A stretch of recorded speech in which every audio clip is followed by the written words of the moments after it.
Queridos amigos, estamos comenzando con el día de hoy. La palabra del Señor nos acompaña ciertamente, nos da la clave de lectura para poder organizar nuestra jornada el día de hoy. Leitmotiv, quiero misericordia, dice el Señor.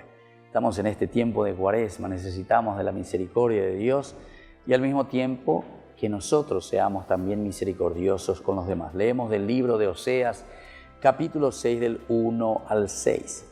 Vamos a volver al Señor. Él nos despedazó y nos sanará. Nos hirió y nos vendará la herida.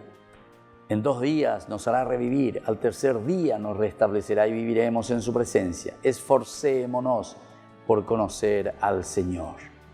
Su amor es nube mañanera, rocío que se evapora al alba.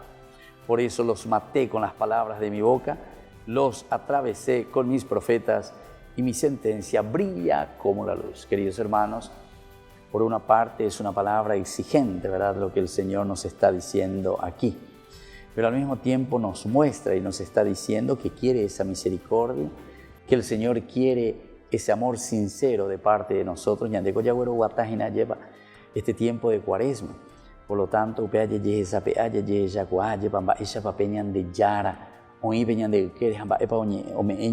¿verdad?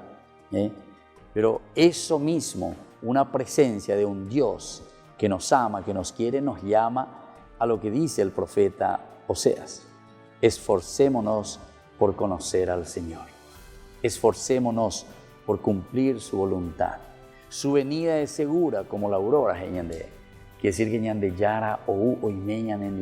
y el tiempo de Cuaresma tiene que ser un momento en el cual descubrimos que Dios está caminando con nosotros.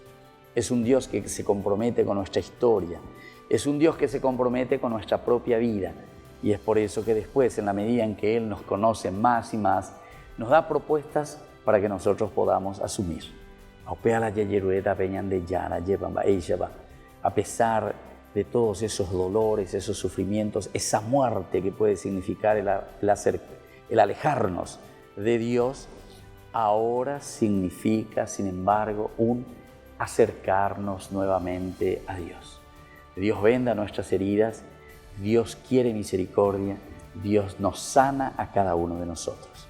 Y que la bendición de Dios descienda sobre ustedes, el Padre, el Hijo y el Espíritu Santo.